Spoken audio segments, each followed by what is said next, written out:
In Skagway, we were able to book 2 tours, which was perfect. They weren't too long, both fit in timing wise fantastic. And what we didn't know until that day was that they were owned by the same company. So we figured we were either in for a good day or a bad day.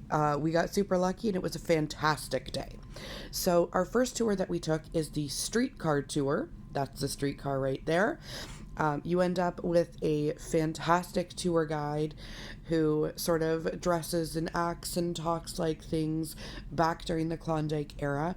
But we got a wonderful tour of the city on this cute little bus. Tons of history, and it was just such an entertaining day. The gentleman, our tour guide, was phenomenal. So this is us just going through town. As you can see, they've kept the upkeep as it looked back in the day. But a lot of the shops have obviously been modernized, and there's so much that you can purchase there, which is wonderful. That health center, I'm going to tell you a little bit as the pictures keep going. The health center in Skagway, there is actually no doctor. They have an x-ray machine, but no tech. So you definitely do not want to get injured in Skagway. The closest hospital, you have to be airlifted into Juneau. So be super careful when you're in Skagway. You don't want anything to happen to you while you're there, but they have a health center. You just can't do anything with it. So this is one of the views that we stopped at with the streetcar tour. So you can see we've got the shipway in the background there. But it was so beautiful. I was very impressed with how this tour went and everything that we got to see from the history. And he discussed with us Soapy Smith, and I'm not going to tell you who that is because you need to do the tour. But this gentleman definitely made history here in Skagway. And just as our tour guide said, I'm not really sure how he keeps getting missed when it comes to all of these shows, with Wyatt Earp and all of these other bad boys.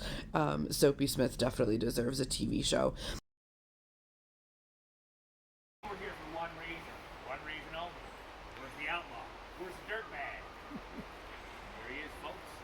Jefferson R. Smith, also known as Soapy. There he is, behind bars where he belongs. But exactly how he got there. Well, I'll tell. I know it was hard to hear, but what we were being told was exactly where Soapy Smith, or Joseph Smith's grave actually is. There it is, right there. And as the tour guide said, he is behind bars where he belongs. So this is the local cemetery. It's very sad, actually. A lot of these people really didn't live very long. Some of these are children. Some of these are people that lost their lives during the gold rush.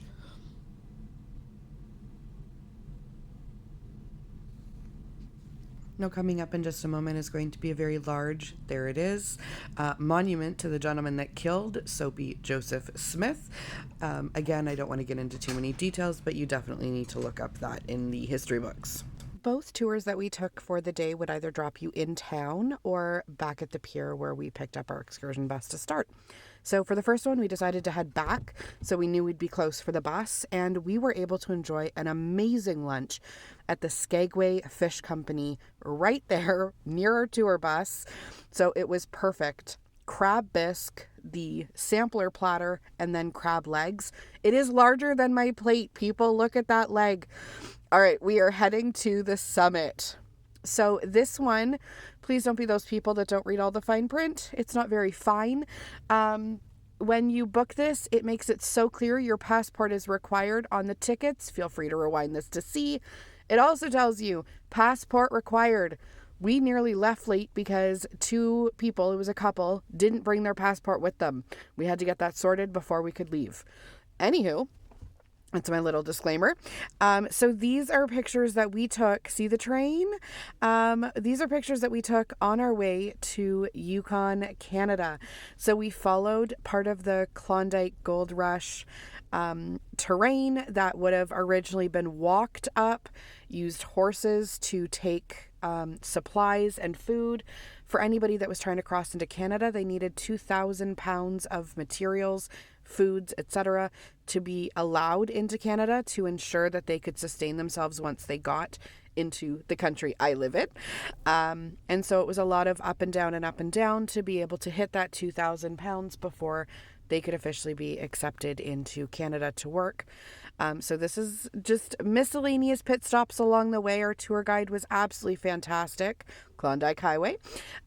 We had some pit stops that we could get out and take gorgeous photos. And apparently that's a German RV. A lot of the guys were very excited. Thought I'd throw that in here for anybody that likes those things.